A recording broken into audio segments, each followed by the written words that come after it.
Imagine this. A woman stands before a mirror, her reflection fractured by the expectations of centuries.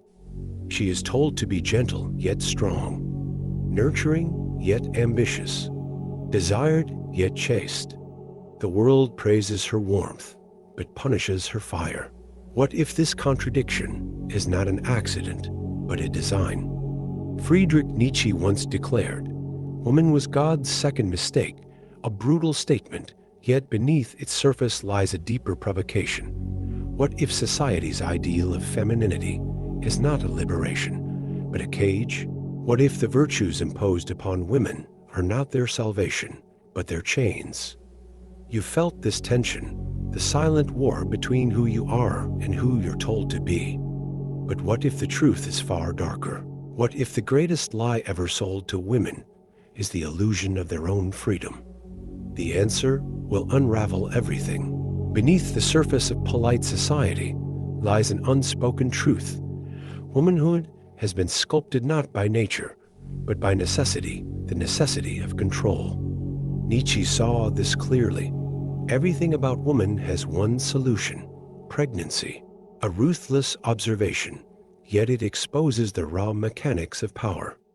For centuries, femininity was not a state of being but a function, a role designed to serve, to nurture, to stabilize the ambitions of others.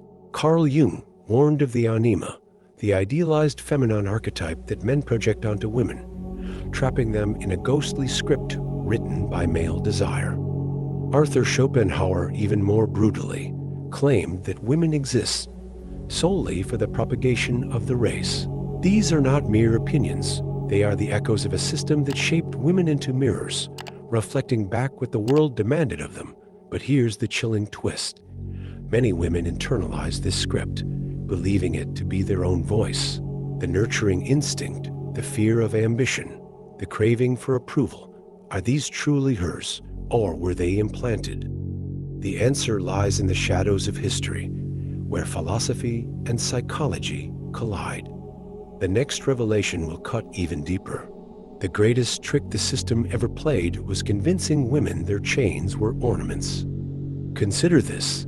A brilliant woman hesitates to speak her mind, not because she lacks ideas, but because she has been conditioned to fear being too much.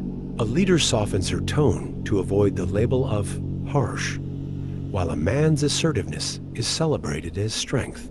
These are not personal failings. They are the invisible tax on female autonomy, paid daily in silence and self-betrayal. Cognitive science reveals the toll. Studies show women apologize more, negotiate less, and downplay achievements to avoid social backlash. Cultural conditioning runs so deep that even the most independent minds find themselves performing a role they never chose. Nietzsche saw this self-censorship as the ultimate victory of oppression.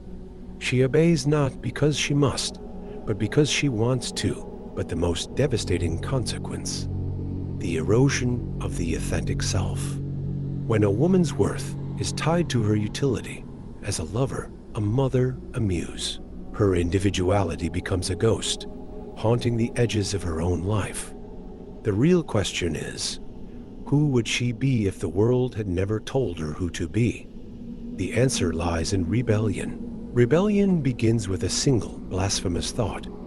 What if none of this is sacred? What if marriage, motherhood, modesty, the entire architecture of ideal womanhood, are not divine truths, but malleable constructs? History's most dangerous women realized this early. Cleopatra wielded sexuality as strategy, not submission. Joan of Arc refused armor made for a man's body. Simone de Beauvoir declared, "One is not born, but rather becomes a woman." The path to freedom is not in rejecting femininity, but in redefining it on your terms. Nietzsche's Bermensch applies here, the woman who creates her own values beyond good and evil as society defines them. This requires ruthless self-ownership. Kill the audience. Stop performing for the male gaze, parental expectations, or social media's hollow validation. Embrace creative destruction. Burn the persona that no longer serves you. Let the ashes fertilize something fiercer. Become unmanageable, like Frida Kahlo turning pain into art, or Coco Chanel weaponizing elegance. Transform your perceived weaknesses into undeniable power. The system fears nothing more than a woman who sees through it. The final truth will light the fuse. Here is the silent earthquake beneath it all. Woman is not a category. She is a catastrophe. A force so inherently disruptive that entire civilizations had to invent myths, morals, and manners to contain her. Nietzsche glimpsed this when he wrote, "The perfect woman is a higher type of human than the perfect man, and also something much rarer, not because she fits the mold, but because she shatters it, the ultimate truth." Femininity was never the problem. It was the suppression of its raw and tamed potential. Every saintly ideal of patience and purity was a leash on what women truly are: creators and destroyers, thinkers and warriors, lovers and sovereigns. The women who changed history, Hypatia, Madame Curie, Angela Davis, did so not by following the script, but by rewriting it mid-stride. Now the choice is yours. Will you remain a well-behaved echo, or become the voice that startles the world awake? The myth of your weakness was never yours to carry. Drop it. Watch how the earth shakes when you walk unburdened.